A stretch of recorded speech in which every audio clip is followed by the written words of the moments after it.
Hello, West Ham Network. I hope you're all well. It's Holly, and I'm here to chat to you today. So, with 7 games left of the season, we're going to be taking a little look at a post that I saw online, which asked some questions that definitely make you take a look at things as a whole. And it's definitely brought up some very interesting talking points, which we're going to be running through. So, let's get started.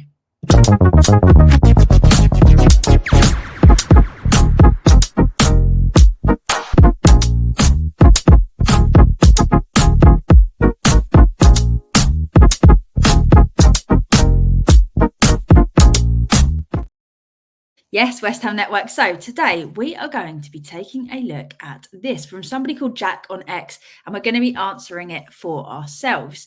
Now, for the first answer, this is basically the only one I found easy to write. The club is, of course, West Ham. But from this point onwards, it did paint a little bit more of a sad picture, I suppose, of where we currently are as a club. So ranking our season from A to F, I've put it as an E because we've had so many challenges and ultimately not just performed badly, but we have felt lost as an actual club. Time under Lopetegui was grim, to put it nicely. And we're obviously now in a situation where there is a lot to fix and a lot of things that need changing in the summer transfer window. So we are far from being in a good position or a comfortable position, or even a position where you can feel confident. I still have the faith that we're going to be able to pull things out the bag again, but it is a scary time. So all in all, it's been a disappointing season. There's no two ways around that. It's highlighted a lot of issues that we've got. Now, the only reason I've not ranked this season as an F from A to F is that it looks like we should get 40 points, hopefully, and we aren't in the relegation spots. And I feel like that would really warrant the worst that I could rank it. I feel like we are slowly starting to recover something. I'm happy that we've brought Potter in. So those are the things that brought it from an F to an E. Now, ranking our manager from A to F, I found this one tricky because I feel like Potter has come into a horrible situation and there are issues everywhere that he's going to have to just slowly fix one thing at a time. And for that reason, I'm going to rank Potter as a D currently. So he stopped us conceding so heavily. We were having these massive defeats, which we've managed to stop pretty much. We're moving the ball around a bit better and we can see what we're trying to do now. We're looking like a team that is not so lost, and that's not easy to achieve mid-season because we were in a horrific place. We spoke about it for a very long time, but under Lopetegui, we just could not see what we were trying to do. Lopetegui, I'd give an F. So yeah, I'm giving Potter a D, and hopefully next season we can start giving him a B or an A once he's had some more time and the summer transfer window to work with. I think there's definitely a chance of him really being exciting for us. At the moment, Potter's got a little bit of a thankless job where he's got to pull things together, sort stuff out that is very, very broken and very disorganized, and obviously has the expectations of doing well alongside that. I still think Potter is the right guy to be able to do this long term. I just think we've spoken about this transition period. That's what we're seeing. And for that reason, I'm finding it hard to say that obviously Potter's an A, B, or C because we're not necessarily performing how we want to. So Potter is getting a D in terms of ranking of manager.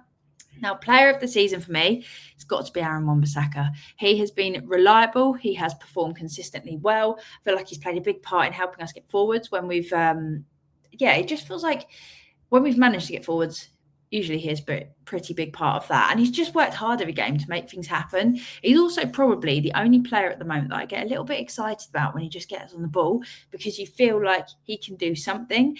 And we'll touch on it shortly, but a lot of players have been underwhelming this season. He has been one of my very few positive surprises. So that is why, for me, Wan-Bissaka would be my player of the season.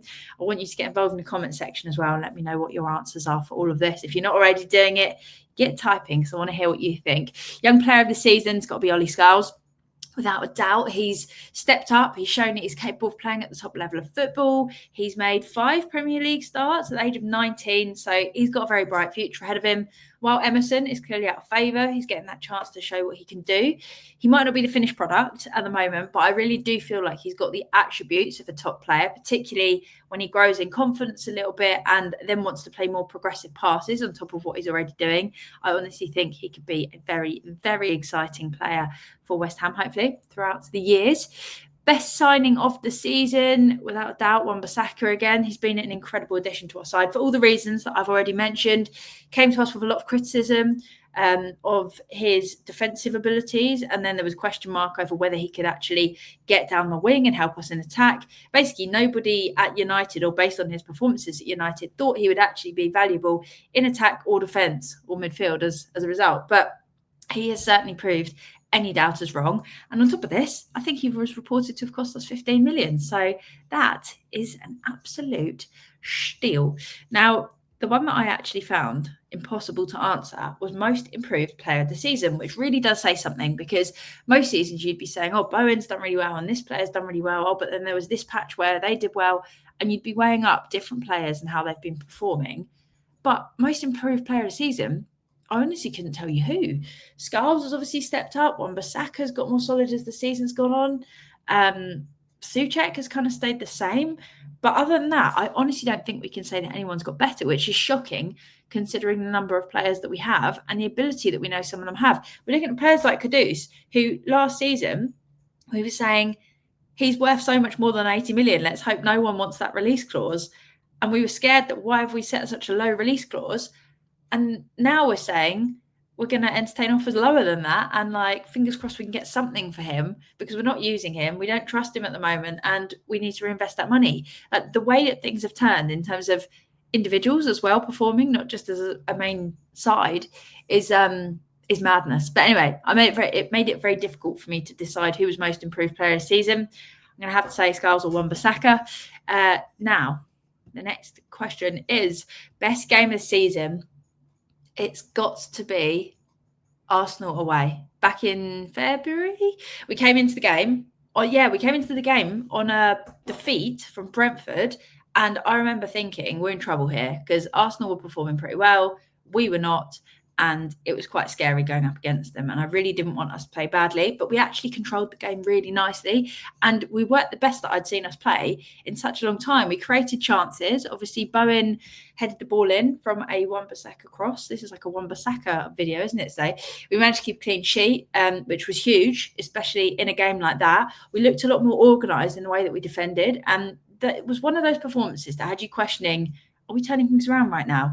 So for me, it has got to be Arsenal away for the best game. And then finally, for worst game of the season, we've got quite a few to choose from. I'm going to choose the Liverpool game just after Christmas. Stands out as one of those games where we weren't really able to do anything, and the scoreline was 5-0. It just felt like a really embarrassing one. It felt like we'd been absolutely battered, because that was what had happened. On top of this, we didn't have a single shot on target. I remember seeing that they had 13 shots on target. We had none. And it wasn't even one that I was angry about. It was just one of those games that leaves you feeling empty inside. And that is why I've got to choose this as our worst game. So those were mine. Now, while a lot of these answers have reminded me that things are tough at West Ham at the moment, I still do hold out a lot of hope. I honestly think that once we make some investments in the summer and we have more time working together, ideally with a long pre-season for the new additions, so get business done nice and early, we should be able to hit the ground running next season, because we're looking at a situation where so many things have needed fixing for a very long period of time. And all these problems are like deep-rooted issues by the point at which Potter's come in. And he's a great head coach to work with individuals. So I think that he can get back to bringing the best out of players. He just needs some time, because he can't focus on everything at once. And there's been literally, when we've said, what do we need to fix? When I've asked on social media, people are like, everything. When I ask for people's thoughts on the game, they're like, horrific. There's not like a specific issue. It's all just horrible. And that is where this is such a big problem, because even as fans, we can't pinpoint what those challenges are. Attack, we're not very good at it. Midfield, not very good at it. Defending, not very good at it. Goalkeeper probably needs upgrading. Your whole team, that's your whole team. That's everything about your way that you play, the players you should carry forwards, the players that should be leading, the mentality, the talent, the ability to bring the best out of people. All of that has been wrong. At some point in the last season, it's been wrong. So for Potter to just step in and try and fix this is basically impossible to do over the course of a season. But I do feel like we are starting to see us not shipping so many goals. We are starting to see us be a little bit more organized in the way that we approach things. And I think from there, that's where we need to then tailor things and step up. But at the moment, it feels a lot safer. I can see what we're trying to do and it doesn't feel as frightening. So while it's not all positive, it is a transition season, which we all knew was needed. So I'm not panicking. I'm just embracing it. And I'm hoping that we've got an exciting one coming next season. But let me know your thoughts. So drop us a comment letting us know your answers. I'm going to pop the questions back up on screen so you can see those. And if you haven't already, please hit the thumbs up button to support the channel. If you're new around here as well, make sure you subscribe to West Ham Network. Thank you so much for watching. We really do appreciate each and every one of you. And until next time, have a great day. Go and enjoy that sunshine if you get a chance, whether it's on a lunch break, 10-second wander to your car, whatever it may be. Go and enjoy a bit of sun. And until next time, have a great day. Come on, you Irons. Irons.